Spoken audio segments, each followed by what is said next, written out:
as a way of introduction, I think hopefully the panel will agree, but if they don't agree, they can say that. I think we start from the assumption that we do have a housing crisis. Okay, so we don't need to debate ad nauseum whether we do have a crisis.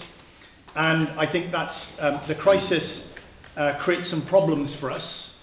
It definitely makes our country less prosperous than it currently or could be. And I think that is particularly the case in some places more than others. But also I think it creates a bunch of political problems for us in how we govern as a country and the decisions we make, particularly around growth and investment, which then bedevil us as we try to move forward as a country in terms of to be more prosperous. So that's one assumption. We have one, there's an economic and a political aspect to the problem. My second assumption, and I encourage my panelists to engage with this seriously, is that there are no free lunches in relation to housing, okay? You can't have it all. Choices and decisions need to be made, and there will be winners and losers as a result of those choices, and you have to make those decisions, and you have to grapple with that. This idea that we can make a bunch of decisions on housing, particularly in places where everybody gets to win and no one loses, is sadly for the birds. So when we get the conversations or questions from you, try to avoid from suggesting that it's all free lunch and we can make progress in this. And I know at least one of our panelists is going to say something about that. And the third thing is, the housing crisis there's a geography to it, but there's also multiple aspects to it. So on the one hand, we have this affordability crisis, particularly in places like Bristol or Oxford or Cambridge or London, places where the demand for housing is unbelievably large, supply doesn't respond, prices are incredibly high. Not high elsewhere, but not to the same extent. In Oxford, affordability ratios are about 17 times, so 17 times the average wage in Oxford. If you go to some of our northern towns, the number is 5. So there's an affordability geography to the question. So that's one aspect. Second aspect, there is definitely a quality angle to the housing crisis as well. I'll give you an example of that. If you go to Burnley, 80% of the housing stock in Burnley has an EPC rating of C or below. That's a big number, an awful lot of the housing stock in Burnley. And the values in Burnley are low, so the sense that the market and individuals will be able to respond to that crisis is again for the birds. So thinking about the role of collective action, government action in these sorts of agendas is really quite important. So that's all I'm going to say in terms of that. There are no free lunches. Let's not get into that conversation. We've got a fantastic panel. Let me just introduce them. So we've got Andrew Weston MP, who runs the APPG for housing market and housing delivery and regeneration and levelling, and is also very pro-housing, I think, in a very considered and nuanced way, which we'll hear, but nevertheless pro-housing. So welcome, Andrew. We've got Mayor Marvin Rees, Mayor of Bristol and Chair of the Core Cities UK. He's going to talk to us a little bit about some of the pressures in a place like Bristol and how you deal with these. We've got Richard Fearon, who's the Chief Executive of Leeds Building Society, and we've got Carol Lewis, who's the Property Editor for The Times. Each of them will set their stall up for 2 to 3 minutes on the nature of the crisis and what we particularly do about it. We'll have a bit of a conversation depending on what they say. Then we will open it out to questions from you. When we get to questions, short and sharp is the order of the day. Ask questions, not make statements, and we'll get through as many as we can, and we'll be done just before 3 o'clock. So, Marvin, over to you. Right, so thank you. So when I came in 2016, coming from a public health background, we identified housing as the #1 issue we want to get ahead of. It's the single most important intervention we can make for population health. It's an issue for economic success. Obviously, you can't grow the economy if workers can't afford to live there. It's important for political stability. Interestingly, it was one of the big issues behind the Colston Statute, which I can share more about, which may surprise people, as well. What do I face as a mayor? I face a lot of opposition to housing delivery, even though everyone supports delivery in an abstract. Bristol's 42 square miles. We have 472,000 people. When I was elected, we were 460,000 people. We've got 20,000 people on the housing waiting list, 1,300 homes, 1,300 households in temporary accommodation, which is not only not good for them, but phenomenally expensive for the city. That sits on top of a city with entrenched inequalities. Bristol's got a great story to tell to the outside world. music, foodies, hipsters and all the rest of it. But we've got 6 areas in the top 1% most deprived in England. Entrenched race and class fractures within Bristol. So we have to meet that housing crisis on top of those, face those housing crises, on top of those entrenched inequalities in the face of a climate and ecological emergency. That is a wicked challenge. And the point I make off is we're not getting any more land. So we have to meet that need within that 42 square miles. We try and focus on brownfield sites, which throws out that we don't like height, we don't like density. Marvin, you're trying to plaster the city in houses, blah, blah, blah. I just paid a big political price for that myself, actually, within the Labour Party. Trying to build height. So one is, that's a wicked challenge, and I imagine that challenge being replicated, local nuance aside, across the country. What's our issues? Money's an issue. When we're building homes, if we want affordable, we've got to put some money in. If you want net zero homes, you've got to put some more money in. That money's not a wash, right? On top of that, we've got land speculation within Bristol. People holding land while the values go up. We don't have the money up front to grab a hold of that land so we can take advantage of the land price increase. But by the time the land comes to development, we've got developers saying it's unviable. We've got a good relationship with a lot of our developers, but the temptation is to say, I paid so much for the land, I can't give you that share of affordable, and then we're down that, that rabbit hole. So that's the second challenge. Third challenge is capacity. I think people will come to City Hall with banners and placards saying save our toilets, save our parks, save our libraries. No one ever says save our lawyers, planners and accountants. Backroom capacity to make the system work to deliver infrastructure, including housing, has been rubbed out over the last 13 years. And on a very, very practical level, we got sickness, we got tiredness, we got all going on in that backroom capacity. It's not glamorous politics, but it's where the investment needs to take place, and it's been highly ignored. And the last thing I'd say, just picking up on the point you made there, Andrew, is about complexity. Right? There are no solutions that come without a price to be paid. Very small politics holds up very big solutions. Save our view. Marvin wants to build skyscrapers all over the place. No, what we're trying to do is work out how we put as many people as possible on that patch of brownfield site to relieve the pressure on greenfield sites, or to relieve the pressure on urban sprawl. But the space to have that conversation is minimal. It's usually done on Twitter, which gives you a sentence. That political adversarialism to housing delivery, even though people support housing in abstract, is a massive impediment to getting things done and the focus on the ground. Brilliant. Thank you very much indeed, Marvin. Just giving you a sort of sense as to the challenges that our leaders are facing when they're trying to do the things that we all, at least in theory, want them to do. Richard, give us the Leeds Building Society perspective. Well, thank you. It's great to see so many people here as well today. I know we're competing with all sorts of other events, and thank you for coming. It's good to know it's a topic of such interest. It's a big priority for us. You might not have heard of Leeds Building Society. We're the 5th biggest building society in the UK, so we've got about 900,000 members.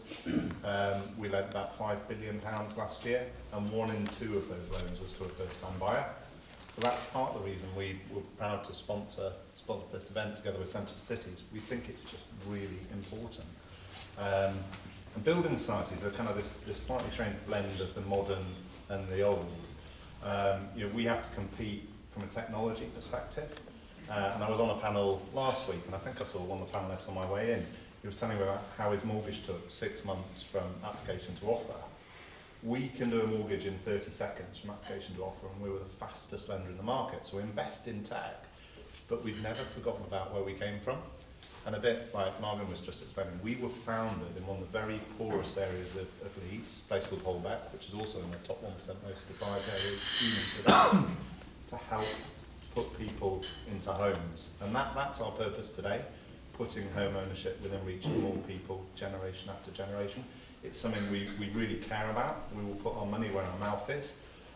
We exited second homes lending last year for that reason. We don't think that second homes are helpful. There's 500,000 second homes in the UK. There could be someone living in them. So we exited that. We did some work earlier this year with Experian to help renters. So things like council tax payments, things like Netflix, they don't go towards your credit score, except if you take a mortgage with Leeds Building Society. So we're trying to get rental payments in there, by the way, as well at some point. Trying to make a difference here. I'm really passionate about it. It goes back to my sort of family history. My mother, before she was able to move into a council house in 1953, was in a sort of one room in a boarding house. The bathroom was awful. You know, she was a baby girl there. She still remembers moving into that council house, 1953, the freedom, being able to walk around it. And that was the first year, 53 was the first year we ever built 300,000 homes after that original target. We still talk about that target today. And that has been at the root of a lot of this. We just haven't been building enough homes. For the last 46 years, in fact, we've missed that target every year since 1977. And so building enough homes is hugely important. It links into what others will talk about. I want to pick just a couple of points. So one is, hopefully you've got one of these or something like it on your seats. It's always been difficult to be a first-time buyer. It was difficult in the 1980s. Interest rates were high. But actually, a deposit in 1982 was about a quarter of someone's annual income. The average deposit today is 115%, or £69,000 of the average first-time buyer income. It's almost impossible. It is almost impossible unless you've got parental help. And frankly, that just sort of perpetuates inequality down generations. So, you know, we think this is just becoming more and more of a crisis. And what we will see is just a lost generation of first-time buyers. So we did some work in this report saying, well, how many people is that? 426,000 people over the next 5 years that will be priced out of the market. So I've just learned a few minutes ago that's 90% of the population of Bristol. Thank you. That is bigger than the population of Coventry. That's bigger than the population of Leicester. That is, you know, a lost generation of first-time buyers. Not as a statistic, but a city. So we kind of christened this Lost Haven. We've got some people in Liverpool Lime Street Station, if you pass them, with a ticker. But we think it's a really pressing crisis. And the other point I'd say is it's really complex. Anybody that tells you there's like a silver bullet, fix this, there isn't. There's lots and lots and lots of different things that need to happen. I've heard the phrase last week, bronze bullets, lots of bronze bullets. But it is difficult and there are some tough choices and amongst that. I would say building more homes is part of it, better resourcing and improving the planning system is part of it, more support for deposit, more affordable homes, so homes of every tenure. But actually, what does this go down to? It's about enough political will to kind of lead the way on this and being unafraid to make it a big priority so that we can help support that lost generation of first-time buyers. Because from our perspective, you can see it up there, and why is it any different for young people today than it was back in the 50s and 60s? We believe that every generation deserves a place to call home. Very good. Thank you very much indeed. Andrew, let's turn to you. So whatever you want to say, but obviously we're starting to hear some noises from the Labour front bench on tentative issues around housing, wish to build more, the planning reform that may be required in order to unlock some of that housing. So are we moving in the right direction?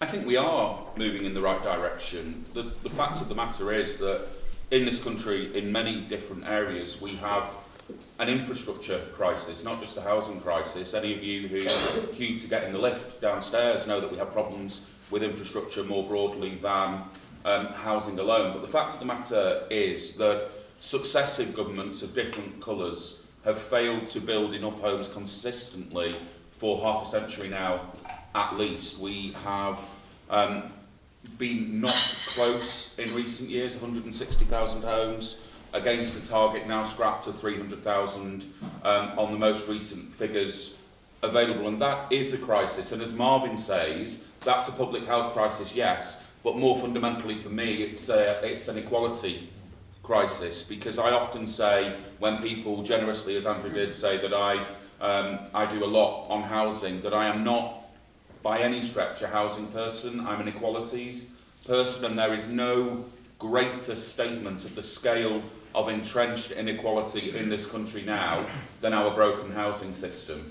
My generation, I'm 38, the capacity that you have to own your own home is increasingly dictated by the amount of support that you are able to receive from your parents or other members of your family, and that is only going to get worse. So that is the scale of the crisis, that inequality is becoming entrenched in housing.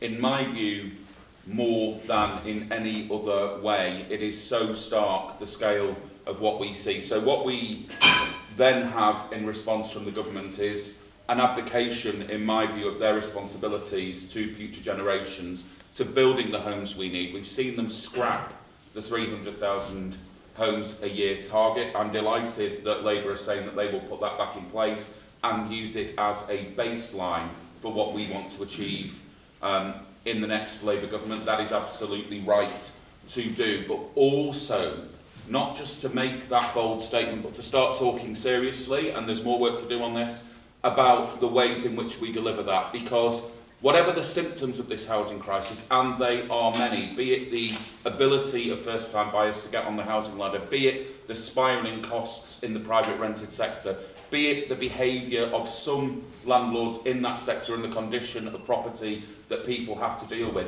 all of these are a symptom of a broader problem, which is a lack of housing supply. And in my view, and this is where the party have, to my mind, come a long way in recent months, it is about the availability of land, and it is about planning reform. We have to be able to have a sensible conversation about the Greenbelt. We have to recognise, actually, that there are significant swathes of the Greenbelt that are of poor quality, that are not idyllic countryside, but are actually former industrial sites. I have a former oil site, a former Shell site in my constituency. You're not telling me that that is beautiful, idyllic countryside, and we can do that in a managed way that protects and indeed enhances some of those more attractive green spaces whilst releasing land such as that. But the other thing is planning reform, and yes, there's more detail to come. I've heard a number of attractive proposals for how we could do that. So one would be to look to reform the planning system with the introduction, for example, of a flexible zoning system, but there are a number of ways in which that could be achieved. So look, it is an enormous crisis. I'm delighted to see the shift in emphasis from Labour over the past, if I say 9 months, it's since I got elected, which sounds a little vague, so I'll say over the past year, we have seen real changes and a really positive shift in the right direction. And I am more confident than I've ever been that the next Labour government will take the steps needed to start to tackle the housing crisis. Very good, thank you very much indeed.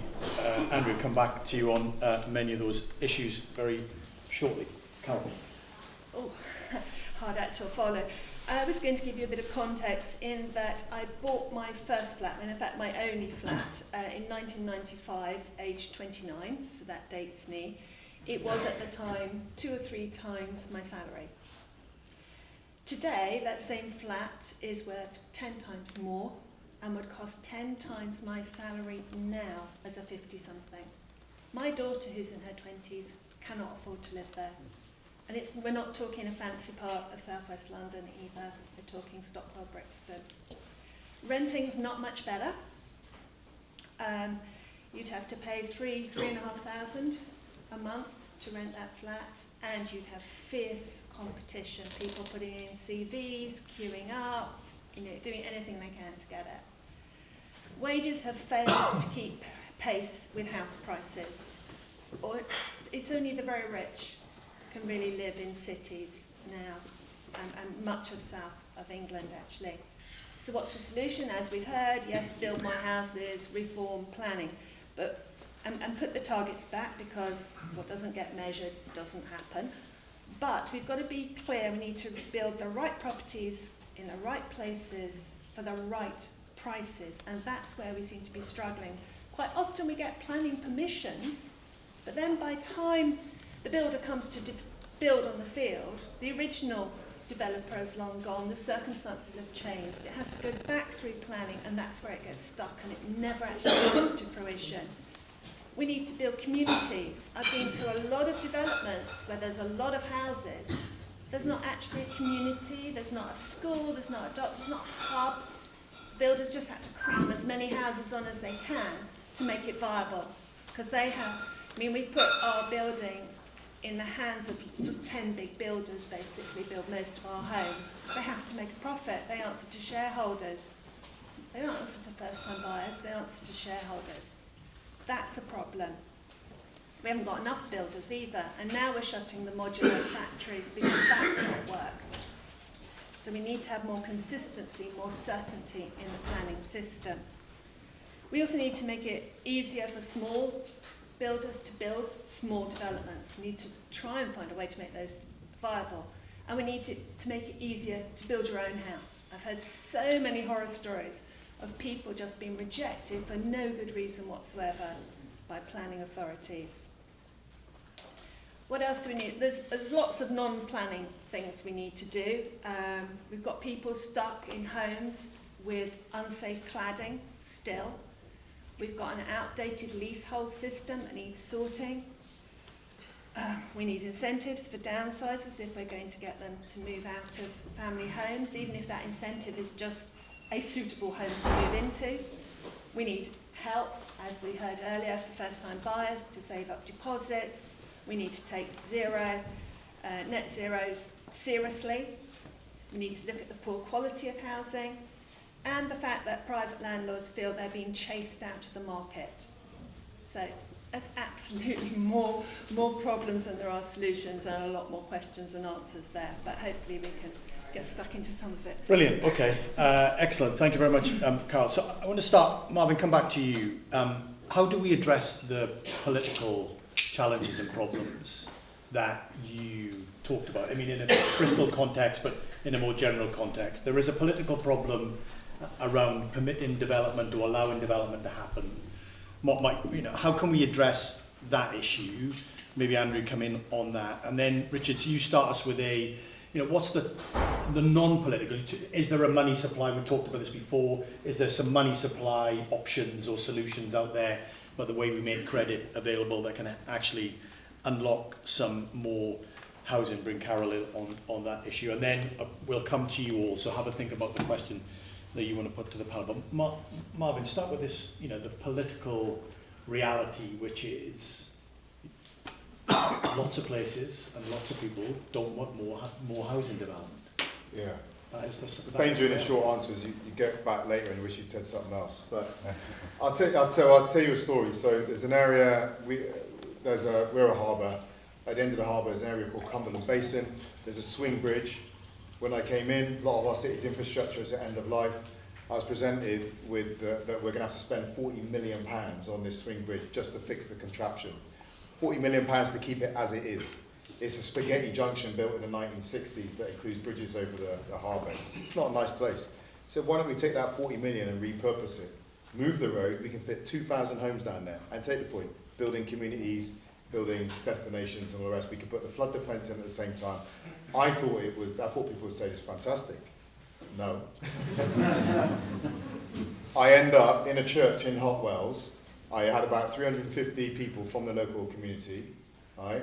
The local councillors, listen, I'm going to have to call it out, Lib Dem and Green, hiding in the back because they don't want to take a position. And I stood on stage by myself. To be honest, my local Labour Party as well organised the meeting. They're kind of like, no, you do it, Mark. I stood on stage, 350 people. The number of talks started like this. I've owned my house in here for 30 years. I'm inside, I'm thinking, well, good for you. But I got 20,000 people on the waiting list who don't have a house, right? I don't say that in that meeting, obviously. But the point is, no, I'll say it here and you can tweet it. Was that an instruction? No. Just checking. Was that an instruction?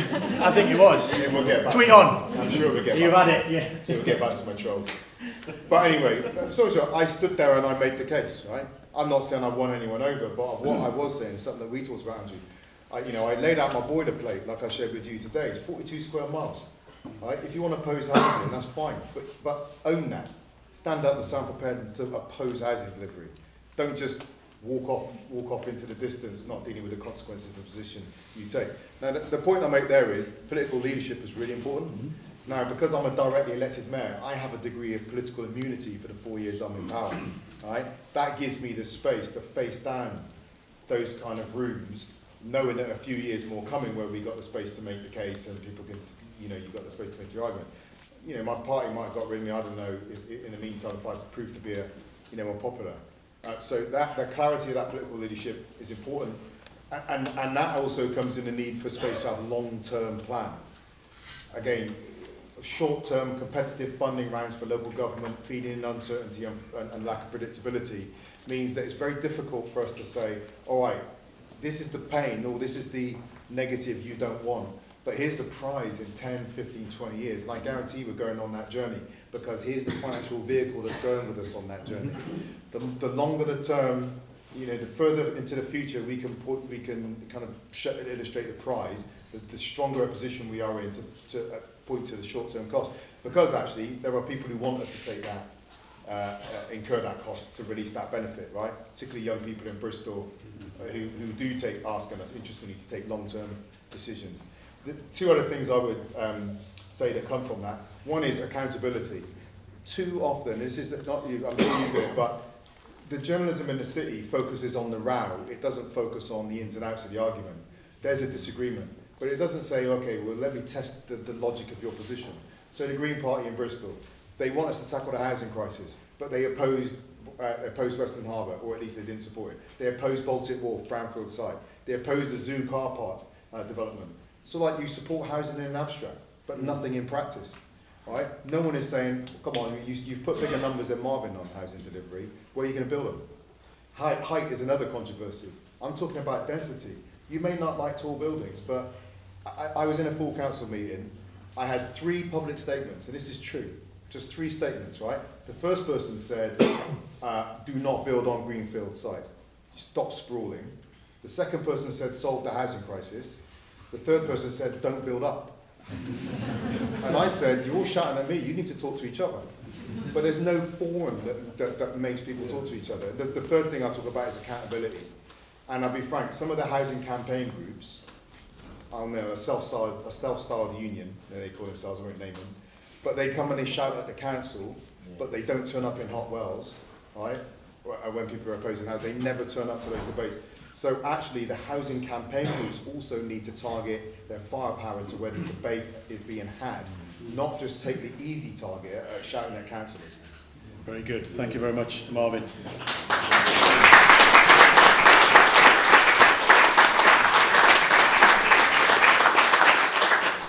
Andrew, I want to come back to you on your target point, because I think, you know, reintroducing the target is definitely a step in the right direction. But we also know that the target, at least currently, and I don't know about the proposals from the Labour Party, has no teeth, right? In the sense that if you don't meet the 300, which we never have for about 40 years, it doesn't matter.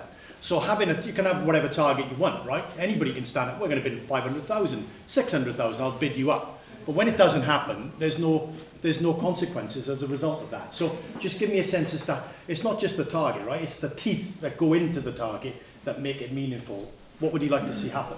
So, firstly, yes, absolutely it is, but we have already seen multiple local authorities rip up their local plans as a result of the abolition of the statutory housing targets. Yeah. So whilst I would like to see them beefed up, I'd like to see them have more teeth, I'd like to see local authorities being held more to account on delivery, we have already seen the impact of losing that figure. So I do think they're already important, but there are a number of ideas out there. If we look internationally at ways in which we could do this. So in California, for instance, there is something called a builder's remedy. Now, in some ways, they're not the best place to look, but in other ways, there are things that are attractive about that approach. So what you do then is you say, okay, if you are refusing as a local authority to bring forward the homes that your area needs, and that's an important point to make. This is about your area, your residents, your people,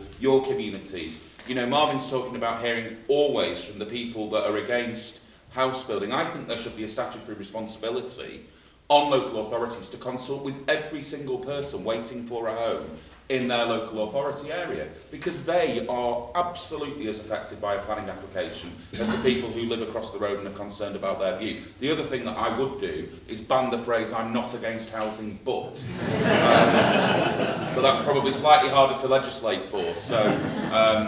So the room is full, which shows a lot of interest in housing. The room was full last week when we were talking about housing. When you look at the Ipsos tracker on issues that matter most to the public, housing is invariably around 5th or 6th. It never goes higher than that really, it gets swamped out by other issues, which you can all imagine too. And even when you go into London or say the southeast, where you would think this issue is most pertinent, it gets to about 4th, and it hovers around 4th, and then it drops away again. I wonder, what as you're in the media and you're kind of talking to the public and responding to the public, does that influence the way then we have housing debates and discussions? Because it's kind of there. I mean, everybody here cares deeply about Yes, it, but I wonder how but in many the general people public, here not. have actually been to a planning meeting. Because I think that's part. Well, hang on, here we go. Raise your hand if you've been to a planning. Oh, Like, see what I mean? These are, I mean, we're all abnormal in our own beautiful ways. Let's embrace our abnormality. We're at party conference, for God's sake, so we're definitely abnormal. But we are particularly abnormal in that people here have got, a lot of them have been to a planning committee, God rest their soul. Fair enough. I was going to say we need to get more young people involved in planning committees. I don't think we do, actually, but there we go. That's a different issue. I feel we do need to get a lot of different voices in the room when these decisions are made. People who actually want to buy the houses rather than people who already own houses in the area who are objecting. Get a real mix in there, get the people who will be actually buying there in the room with them. I don't know how we do that because younger people with families tend not to have the time to go, but maybe we could come up with some system where you have to, maybe it's like jury service, we force people to actually face it. Controversial, I know. The other thing we haven't talked about is how do we unlock public sector land and buildings, and not for them to sell off to the highest bidder, but are there ways that we could use public sector land to build houses more easily? I don't have the answer, but I think it's worth exploring. Yeah, we should definitely explore that issue, but in many places it's going to be at the margins, right? Because the public land availability and the ability to do something about it is at the margins of this issue. So I agree with you entirely. We should be throwing weight behind everything, but I think, as always, it is kind of thinking about what stuff is mainstream and what's not. But it's a good point. Right, now, there's going to be lots of you, and we've got 22 minutes. So we're going to take a few, but I want you to be short and sharp. Please ask a question rather than just make a statement, particularly from your own organisation's perspective. Yes, we're going to go you there, and you there, and then I'm going to come there, and then I'm going to drift over to that side. So just say who you are and ask your question. Thanks. Sarah Jones, Anchor Housing Association. Just picking up something Carol very briefly mentioned. Given the benefits we know there are to both individuals and society for age-appropriate housing for older people, do you think we miss that? In the conversation about first-time buyers, do you think we miss that component when we're talking about policy and how we can improve things? Okay, great. With that, yes, Jamie yeah. Radcliffe, SMG, totally agree with Marvin and Andrew and things they're saying about the need for political leadership and practice. Last week I was dismayed with people cheering on dilution of green policies when everyone knows there's a climate emergency. My concern is the Labour Party might be doing the same thing with their opposition to nutrient neutrality. Am I wrong? Very good. So we start in principle, but then in practice we don't. Where was the other gentleman? Yeah, it was the gentleman right at the front. I'm going to come to them. Yeah. Yeah, it's about the financial pornography. And that is, we cannot allow the land values to drop, because if we do, the banking system becomes insolvent. It's that simple. 2/3 of our money supply is based on the capitalised rental value of UK land. Right. So how do we actually fix that housing bubble? And the answer is, it's not easy. No, it's definitely not easy. Okay, Carol, you do the age-appropriate housing because you raised it. Yes. Do we miss it? We focus a lot on home Yes, I first think starters. Do we miss that? We do focus on first-time buyers and families, and part of that is the economics of it. Because if you want to build a 2-bedroom bungalow, that's going to take up the same space as a 3-bed semi, which you could sell for more. So it tends to get overlooked, and we end up, like my mother, she could sell her 3/4 bedroom house to move into a 2-bedroom bungalow, but the bungalow actually costs more, which is ridiculous. So we've not thought it through. We need to build more homes that actually are attractive to older residents. Okay, very good. Andrew, nutrient neutrality. Are you worried essentially that these sort of things come in and then effectively that all that does is just make building housing more difficult, even if the reason is solid, which it may or may not be. So, in this room, I'm probably in a minority and may make myself slightly unpopular. I'm quite relaxed about where the party were on nutrient neutrality. I understand that it's frustrating for people to see us ostensibly blocking house building. We have said that we will review it, but we also said that we wanted the government to legislate for the funding needed in full to take the action necessary, and they didn't do that. So I do think we'll review it, but what I also think, and I would stress this, is as with so many other things, HS2 is the most recent example, this was a government trap. They could have done that at any point since we left the European Union. They could have brought that forward. They didn't. They waited until they were losing the argument on the housing crisis, and then they brought it forward at a time when the sewage in our waters crisis and our approach on housing are two things that were leading the news agenda. And so I want to see as many homes brought forward as possible. I understand the frustrations, but for me, that was a Tory trap. We could have gone one way or the other on it. We'd have been criticised from the other way had we done that. But my plea would be keep eyes on the prize. There are so many more homes that we can unlock by going for planning reform, by increasing land availability than we would ever have got from nutrient neutrality. So I would just make a plea not to lose faith. I understand why people might be concerned about that, but actually in all of the other areas that we are seeing coming out of conference, we are making the right noises on increasing the supply of housing, and I think that actually the Tories set a trap, it's caused a bit of noise, but ultimately we are where we need to be in terms of restoring housing targets, reforming the planning system, and that is where I want to see us go in the future. Great. Marvin, Richard, I'll come to you on the house prices and how we manage that in a second. Marvin, just come in on this, really partly about changing decisions at the national level that have local implications, make the job harder, make the job easier. Just your thought on that? Well, we operate within a context, and when the government say relieved its, abandoned its targets, that takes away from our momentum of delivering homes at the local level. We're actually now in a where Bristol's situated. We've got South Gloucestershire on one side, Bath and North East Somerset on the other, and North Somerset on the other. We cannot meet our housing need within Bristol's boundaries alone. When we come up with a housing number, we have to do it in negotiation with our neighbouring authorities. Mm-hmm. Now, I'm not making a statement about the existing leaders in those authorities. We work together okay.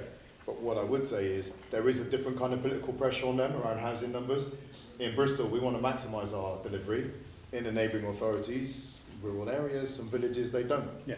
And one of the challenges we had was that there were various reasons behind it, but we were unable to come to an agreement on our target number of houses for our local plans, which meant that the SDS for the whole area collapsed. There were some, like I said, there were some issues behind that period layers back. But certainly a government stepping back from any commitment to tackling the housing crisis with us or having any hard targets around us, it just doesn't help. It just creates that additional level of uncertainty in a world that's already uncertain. Yeah, brilliant. Okay. Another question on the older people and the renting offer in particular. This is where we get to when supply is overall constrained. We then get very focused on distributional issues within the system. Who gets what? We should have more of this and more of that, whereas the pie remains relatively small and too small. So I have sympathy with this argument that we need a bit more of this and a bit more of that. But it's at the dearth of a bigger argument about how we increase the size of the housing pie. I'm the chair, I'm not going to say anything more than that. But Carol, you mentioned older people, so you fill your boots on that one. I don't know the answer. You don't know the answer? Well, I don't know the answer to that one. No, I'm sorry. Okay. It's a problem. It's a problem we need to deal with. Okay. Richard, so is there more we can do on the deposit side? Can we deal with that, the demand, money supply, etc.? Is there more you can do? Yeah, I mentioned it very briefly in my opening remarks. I do think there is more we can do. I'm just concerned if we only do that, unless we remedy the supply issue, it just stokes the issue. I mean, as an example, I mean, we do a fair bit of, for example, shared ownership lending. We've got regular savers that pay over 6% to help people staircase to get to full ownership. We've got products that give a bonus on mortgage, so if you take a mortgage with us, you get £500, that sort of thing. So we absolutely do. But if we just focus on that, because it tends to be the quick fix, someone mentioned the stamp duty holiday. If you take yourself back to the pandemic, people thought house prices would collapse. There was a stamp duty holiday, guess what? They went up 20, 30%, woof. And it's that worries me. It's just doing something on that side. We need to do both. Okay. Andrew, so just come in on that. Obviously, universally agreed, I think stamp duty is not a great tax if you were going to reform it, but it does raise a fair amount of revenue for the HMT. So bear in mind, if you want to abolish it, you need to explain to us where that money is going to come from elsewhere. Right? So otherwise you're just abolishing taxes left, right and centre that you don't like, and the revenues for the government goes down, and you need to explain how you're going to deal with that issue, because you don't want public services to be cut either, I'm assuming, but you maybe you do. But just come in on this issue about stamp duty and what we do about that, and more the broader point about government departments working together on this kind of issue. Yeah, so stamp duty, there is no commitment from Labour's front bench that I'm aware of to reform stamp duty. There are a lot of ideas out there around taxing the value of a property would enable you to both abolish council tax and to abolish stamp duty. But I think that there is considerable work to do. But the example earlier about the condition of properties in Burnley is always the example given of a place that would leave residents with significantly more money in their back pocket as a result of that, because you're taxing against the value of the property. I think it might be 1%, but I can't remember the specifics of the proposal, and it is not part of policy. But there are ideas out there as to what could replace stamp duty. I think just on the broader point about departments working together, we're in a really interesting space, because it's not just departments for me, it's about tiers of governance. So, Marvin will be, I was going to say tearing your hair out, Marvin. But, sorry. Sorry. You didn't need to do that. No, I didn't. I mean, I was about to. Marvin will be. Sorry. But Marvin will have been on many times as frustrated as I have been by, as in my time as a local leader, by edicts coming down, things changing, your ability to strategically plan for your communities, not just in housing, but in a range of spaces. By things that change. So across the piece, there has to be a better way of doing that. That is longer term planning, but it is also about how do we work Treasury's view in on local taxation to what we're doing around the housing market. What do we do to support first time buyers is another example, or older people. You would want to hear from the Department of Health and Social Care on what we would do there. So there are huge opportunities, I think, for housing, to potentially be given an elevated status, and we're starting to see that in Labour's narrative now as well, but actually potentially for it to have been one of the core missions that cuts across, because the scale of it as an equalities issue, as a public health issue, is such that there are going to be so many demands, asks coming from so many different departments. It makes sense for it to be a cross-cutting theme in that way. Brilliant, okay. These are sort of difficult choices. I think second homes, we think, so there are 500,000, that's a start. We shouldn't be supporting that, and we withdrew.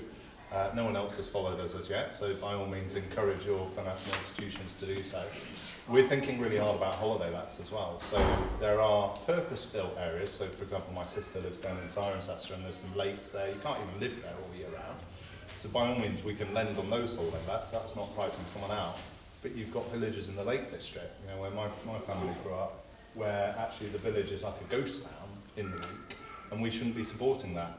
So we're actually, and by the way, if there's anyone in the room that wants to take us up on this, please do. We're working with local councils to pilot some schemes to say, you tell us you don't want to lend on holiday homes in your neck of the woods, and we won't. We will withdraw from your, from Cumbria or Cornwall or North Yorkshire or wherever it is. So we're working on that, and we'd be very happy to kind of take any interest or on that front, because again, we're trying to balance. Sometimes it's helpful for the local economy, sometimes the Cirencester example, but often it goes so far and it creates a ghost town. Great. Carol, do you want to come in on that issue, but also on the beauty issue? its relevant role and importance. We're I'll going to come on pass that on. one first. Yeah, Come cool. on that Go on first. It goes back to the gentleman over here's point of the different departments working together, because it's all very well saying you're going to double council tax on second homes in Cornwall, for instance. All the second homes will do is say, we let out 70 days a year, so we'll just apply for business rates and get business rate relief. They'll just bypass it. The departments need to work together to come up with a local strategy about how many holiday homes people want in that area and how they can feasibly restrict it, if they can. Okay. Beauty. Beauty. How important is it? I think it is important. I think it comes back to that community aspect, actually. You have to live somewhere that you want to live. I mean, it's got to feel like a home, and I'm quite a big fan of the design codes and putting the design codes into the permissions for planning. And I think if they are locally agreed, then that should get round a lot of the objections to planning. Very good. Andrew, so Airbnb, rentals, etc., and then the role of beauty. Will we be building ugly homes or will we be building lovely homes? So I'll start with the second. I don't think it's anybody's intention to build ugly homes. We do see some monstrosities popping up around the country from time to time. But I think what the party have said is that design is incredibly important, and obviously we need to talk about things beyond just the aesthetic design as well. We need to look at how we are delivering sustainable homes as well. So there is a huge body of work to do in that space. The party have been clear from the front bench that design plays into that because, as Carol says, the look and feel of communities is incredibly important. People having pride in their place really, really matters. So I think that whilst it's impossible to always get those things right, it is a given that people want to factor that in. On Airbnb, second homes, etc., I think there is a problem, and I receive complaints regularly from one part of my constituency, in particular Old Trafford, which has both the football and the cricket ground bearing the name in the locality, and so people will rent their homes out over the weekend, charge a fortune because it's match day, and then that impacts on communities in different ways. Fly tipping goes up, there are late night parties, etc., etc. So I think there are a range of reasons why we need to look at it, but I don't think that the problem is significant enough in and of itself that if we solve that, the supply side issues would go away. So I think we need to keep eyes on not just what we can do around perhaps more licensing activity and work for local authorities in specific areas to tackle that issue, but also keep focused on the supply side, because that will not necessarily free up a significant number of homes to tackle the broader housing crisis. Brilliant, thank you very much indeed. Marvin, final thoughts from you on these two issues? Yeah, so can I just pick up on Andrew's point when he talks about spheres as governments as well? Just say, I chair Core Cities UK, right? Michael Gove announces he wants to build in cities. What's the first thing you think you'd do? Talk to the cities? Nothing, right? No communication. So again, this kind of just, there's just some basic things that need to happen that ain't happening. Right? You get the people in the room, you get alignment, you can cross party boundaries on that sense, right? Because you can find that common ground. Just get it organised. If I was going to do anything that I want to do on a national level, one of the things I would do is convene a meeting of the leaders of the cities and say, look, here's a goal that we have nationally. How does that play itself out through your structures, your challenges, your opportunities, so you can make it real rather than it being a statement and a false debate. On beauty, I think that's a little bit of a false debate. I'm not saying that there aren't people out there that would just want to build Lego ugly. I grew up at the Longcross estate in North Western as a kid with a mum. It wasn't pretty. Someone built that and it's not that great. But no one's setting out to build ugly home. It just seems to me another one of these false debates that's being thrown out there that consume a disproportionate amount of oxygen. Right? We want to get homes built. We want green space in those homes because it's good for social stability, public health, kind of mental health, and all those sorts of things, right? But we've got to get them done fast. My concern is when people take valid issues like beauty, what's the other one? Environmentalism, and they use that as a cover for opposing housing delivery. We've got that everywhere. People wrapping themselves up in the environmental banner, but opposing housing delivery. On empty homes, it's a big challenge for us, but if I talk about two areas really quick. One, in private rental homes in Bristol, we've jacked up council tax 3 times on those. We've done what we can to increase the tax on that. We have our own stock, by the way. We've got 28,000 council houses in Bristol. We have our own issue with voids. And again, it comes back to backroom capacity. But it's not that it can be insufficiencies within our system, but another reality is that a family have a house for a long time, or a person, they leave, the home is in a state of disrepair, we've got to get in, we've got to turn it around, put a new bathroom, do your kitchen. The capacity to do that administratively, logistically, takes time, and it's taken longer because of our internal capacity being worn down. So there's some complexity around empty homes that we need to get into, but we're doing our best within the city of Bristol to try and tackle it. I'm sure other areas are as well. Brilliant, excellent. It's 3 o'clock. We need to finish. Please join me to thank the panel.